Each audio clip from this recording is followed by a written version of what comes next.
Hey everybody, good morning. Oh my goodness, it is the 9th of October, 2021, 11:38 in the morning. I'm even being sought, I hear. Shannon's telling me people are looking for me. That's a good thing. I guess you care. And it tells me that I'm consistent. And so when I don't show up where I'm supposed to be, people wonder. And that's a good thing. I'm grateful. Hey, Job chapter 34 this morning. This blabbermouth Elihu is going to continue on. Let's see how many verses he's going to run his mouth for. Oh, man, 37 of them. And then a whole nother chapter, too. This guy. So we're just going to read it, and I'm probably going to stop every so often and tell you how much I dislike him. Elihu is a young man who's been listening to the conversation that Job's four friends have been having with him, and now he's decided to chime in because he doesn't think any of them have this right. And so here he is giving his advice, and we're just, he has nothing to offer here. So that's a lesson for us. Don't speak if you have nothing to offer, right? Verse number 1 of Job chapter 34. Furthermore, Elihu answered and said, so furthermore, here you're going to talk even more. Hear my words, O ye wise men, and give ear unto me, ye that have knowledge. For the ear trieth words, and the mouth tasteth meat. Let us choose to us judgment. Let us know among ourselves what is good. So all this rambling on about nothing.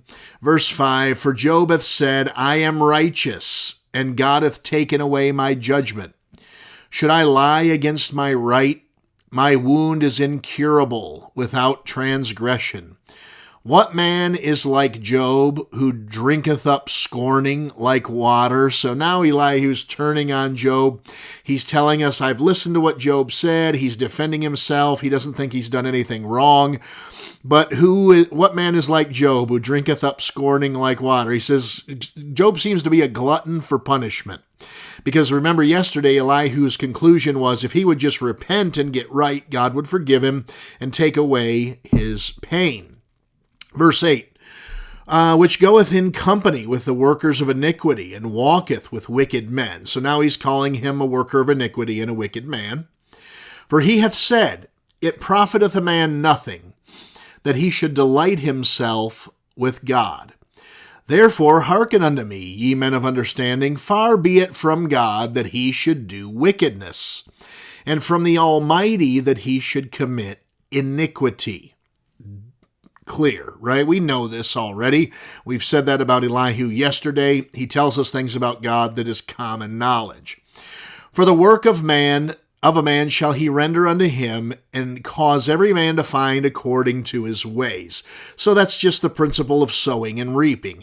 And he's saying that God will render to a man according to his ways. He'll reap what he has sown. And that's the trouble that these men have. Their understanding of the world and of life is not as sophisticated as it needs to be.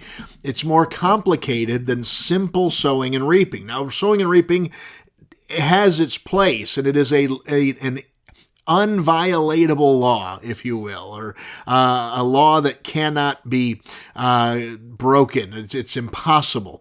But there is more to it than just sowing and reaping. Verse number 13. 12. Yea, surely God will not do wickedly, neither will the Almighty pervert judgment. Who hath given him a charge over the earth, or who hath disposed the whole world? If he set his heart upon man, if he gather unto himself his spirit and his breath, all flesh shall perish together, and man shall turn again to dust. If now thou hast understanding, hear this, hearken to the voice of my words. Shall even he that hateth right govern? And wilt thou condemn him that is most just? So he's telling us that Job is pointing a finger at God, and because Job doesn't deserve this punishment, God is choosing to do this. And so they believe that in a sense, he is calling God unjust and hating right. Verse 18, is it fit to say to a king, thou art wicked, and to princes, ye are ungodly?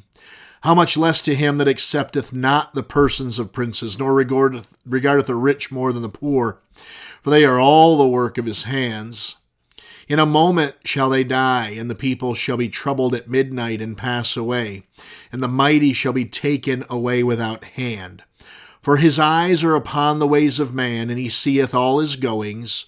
There is no darkness nor shadow of death where the workers of iniquity may hide themselves. For he will not lay upon man more than right, that he should enter into judgment with God. And so, as we've said before about these men, much of what they say is true. The eyes of God are upon the ways of man. God does see all the goings of man. There is no darkness nor shadow of death where workers of iniquity may hide themselves. It's all true. But it doesn't apply to Job. It's a different circumstance going on here. I tell you, the biggest takeaway from this section of the book of Job, this conversation between Job and his three friends and Elihu, is that the friends and Elihu are trying to make a judgment about Job when they don't know all the information. No one has suggested that perhaps it is Satan attacking Job because of his goodness, which is what it is. So terrible things can come into your life for one of two reasons. One of three reasons. One is God's bringing them to your life in order to correct you or chasten you. Two, it could just be chance. Things happen. This is a sinful, cursed world. And so if you step on a thorn and it pricks your foot, doesn't mean that God was punishing you or that Satan's out to get you. You just live in a cursed world. And then thirdly, it's Satan attacking. And so we have to understand those things. And this is where it's coming from for Job. Satan's attacking him. Verse number 23. 24, he shall break in pieces mighty men without number, and set others in their stead. Therefore he knoweth their works, and he overturneth them in the night, so that they are destroyed. He striketh them as wicked men in the sight of others, because they turned back from him, and would not consider any of his ways, so that they cause the cry of the poor to come unto him. And he heareth the cry of the afflicted. When he giveth quietness, who then can make trouble?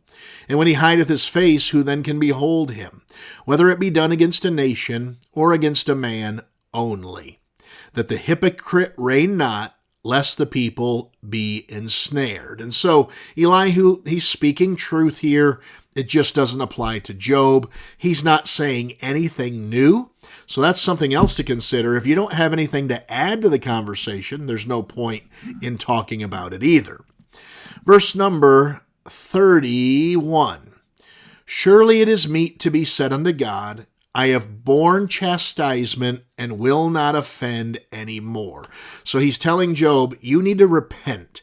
Tell God that you know he's chastening you, you're sorry for what you've done, and you're going to make it right with him. That which I see not, teach thou me. If I have done iniquity, I will do no more. So he's telling Job, make up with God, confess, get right. Tell him that if you don't know what you did, that you want to know. Because again, his perspective is clearly you've sinned. Verse 33, should it be according to thy mind, he will recompense it, whether thou refuse or whether thou choose and not I. Therefore speak what thou knowest. Let men of understanding tell me, and let a wise man hearken unto me. Job hath spoken without knowledge, and his words were without wisdom. My desire is that Job may be tried unto the end, because of his answers for wicked men. For he addeth rebellion unto his sin. He clappeth his hands among us, and multiplieth his words against God. That is as hard as anyone's come against Job so far, even his other friends. He says he wants Job to be tried unto the end because of his answers for wicked men. And then he adds rebellion to his sin and multiplies his words against God. Elihu is not interested in what's best for Job.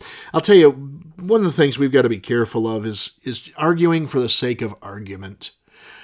Why do we use the words that we use? What are we trying to accomplish? Who are we trying to help? Apples, a word fitly spoken is like apples of gold and pictures of silver.